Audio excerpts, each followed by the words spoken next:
Welcome to this morning session. It is my pleasure and my privilege to introduce this panel with four wonderful speakers. Unfortunately, Professor Mbengue is ill, and he wrote us that he will not be able to participate in this roundtable, but he has conveyed a few remarks that I will be relaying to you shortly, as well as Professor Christina Voigt will be adding on that topic.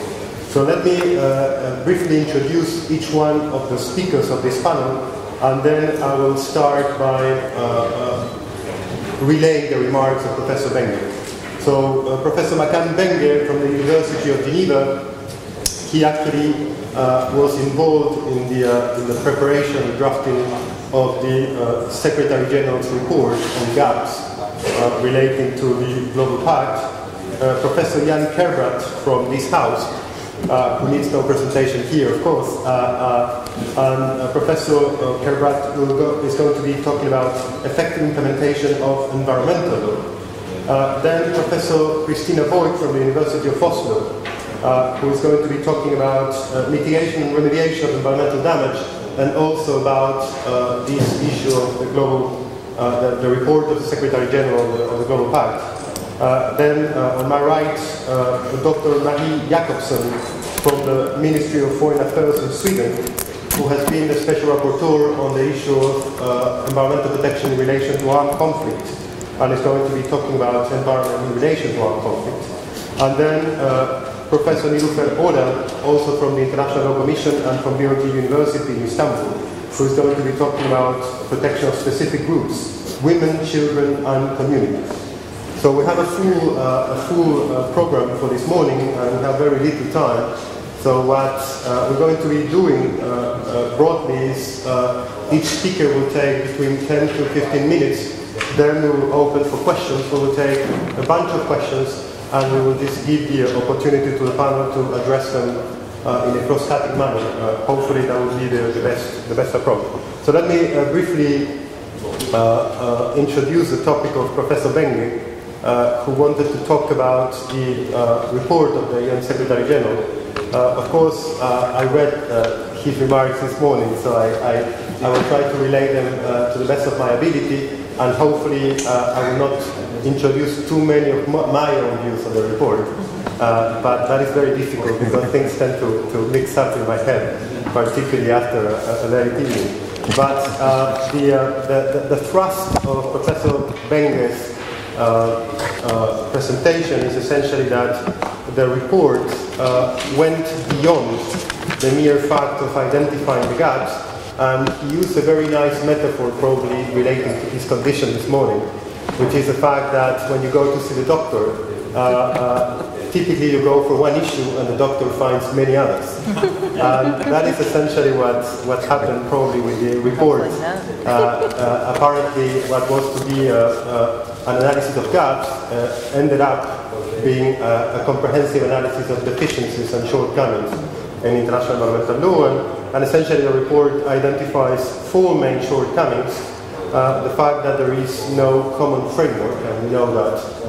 The fact that there is a lot of sectoriality, that the frameworks are sectorial, dealing with issues such as climate change, biodiversity, ozone depletion, etc., etc. The fact that there is a fragmentation in the governance of the environment, there are different agencies dealing with the issue, and also the fact that there is a deficit in implementation. And Jan was actually talking about that yesterday, that deficit in implementation that affects international environmental law very deeply. The cause identified by the report of these four shortcomings is one single cause, probably a very large cause, which is essentially the uncertainty on the scope and status of legal principles dealing with environmental protection.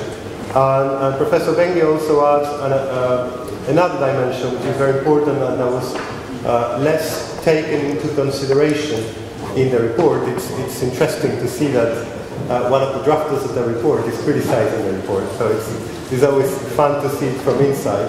But of course Christina will be able to tell us more. And that issue is the fact that the report focused on the articulation between environmental principles, or potential instrumental environmental principles, and on the other side, multilateral environmental agreements. But it did not spend enough time, I mean, apparently only 3 pages, on what could be called environment-related agreements. Essentially, agreements that do not touch the environment directly, but do touch the environment indirectly, such as natural resource agreements, water course agreements, or agreements that have a very direct effect on the environment, environmental protection, which are essentially trade agreements, investment agreements, perhaps human rights agreements, and so on.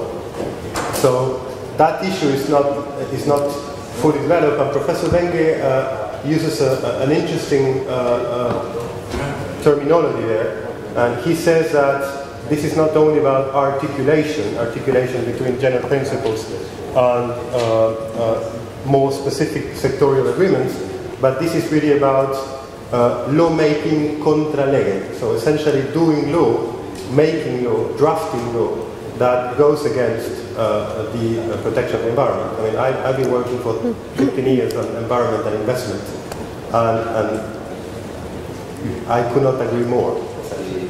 So you cannot be trying to write a pact on the environment with your hand and then erase it with your elbow.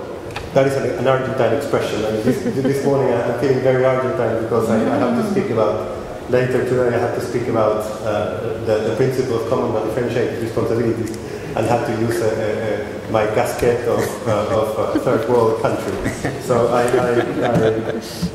I will stop there for now. And turn the floor directly to Professor Christina Boy, so she can add or elaborate on what I've said very briefly of my parents' remarks, and then continue to her own presentation for this morning. Christina. Thank you and good morning. I wasn't quite prepared to talk about the report, but I'm very happy to have the chance. In the same line as Professor Makane, I was one of the 3 experts who actually wrote the report. The United Nations General Assembly resolution who requested or mandated the United Nations Secretary General to prepare this report.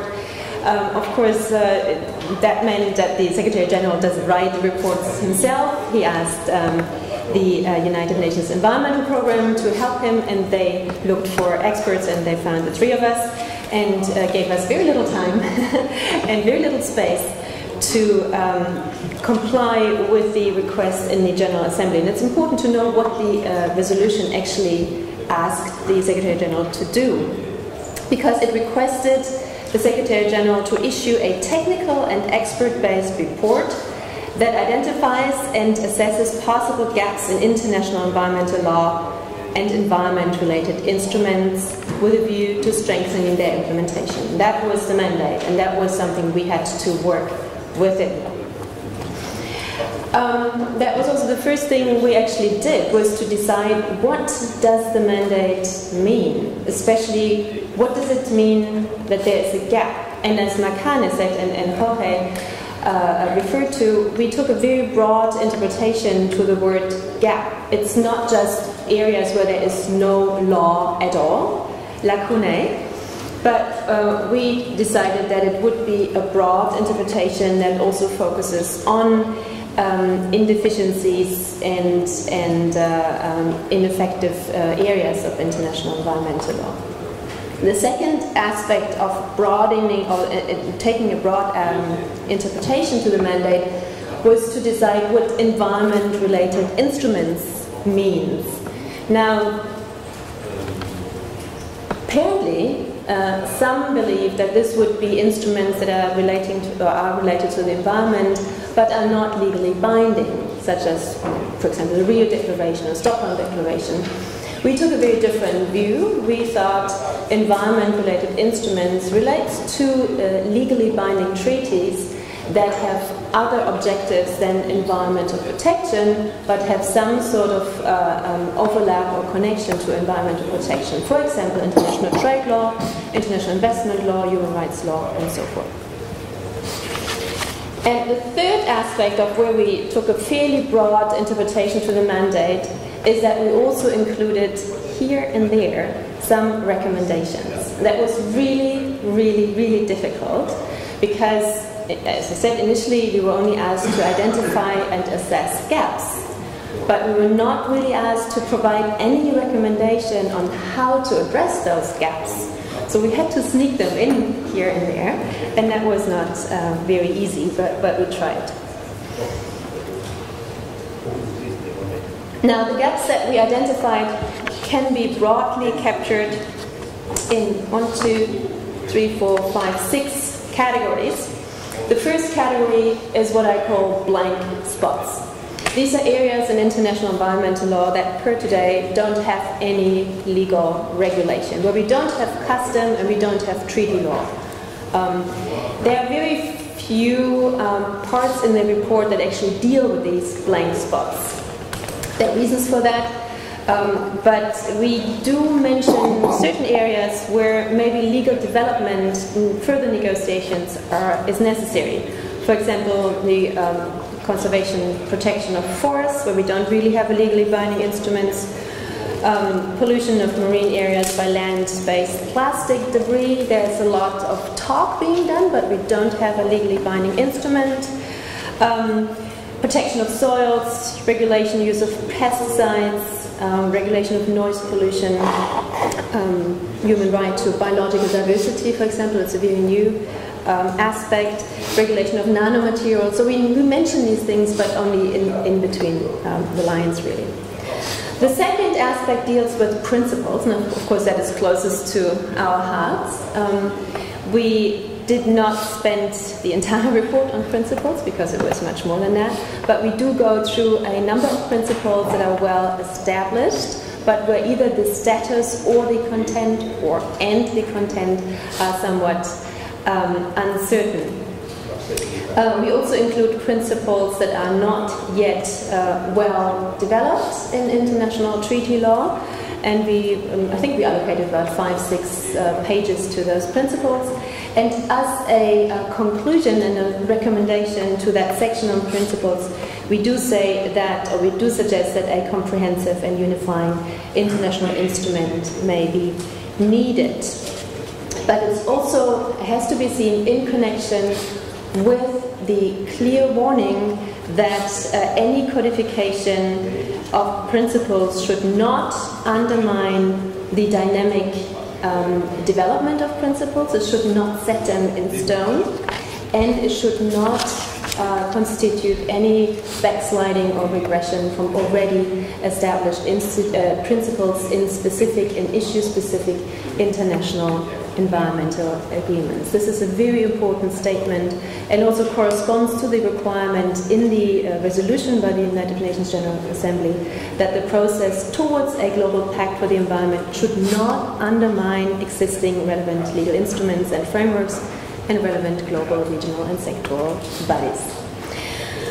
The third area of gaps that we identify is within international environmental agreements. We identify quite a couple, but we say these gaps have to be addressed within those relevant agreements by the treaty-making bodies that correspond to the agreements.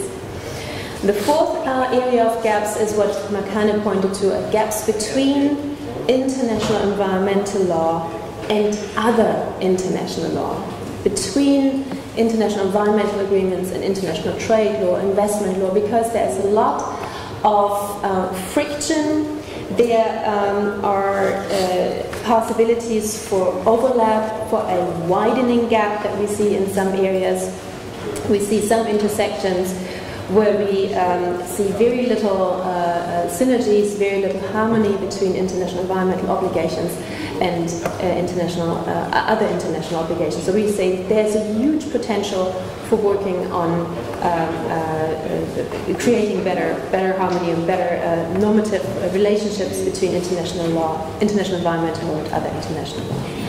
And finally, we point to implementation gaps, which is probably one of the most striking gaps in international law, is that we do have all these international treaties, but they're badly implemented and in some areas not complied with. So it doesn't really help to have all these laws and norms if states don't implement and comply with them. We go into analyzing a couple of reasons why implementation is not effective and compliance is lacking, and also provide some remedies in this context. But it's a very comprehensive report. It was a lot of ground to cover in very little time, in a few pages. And as Makane said, there's once you start analyzing your patient, you discover quite a lot of sicknesses and hiccups. But we tried to address most of them in those few pages that we had to our disposal. Thank you.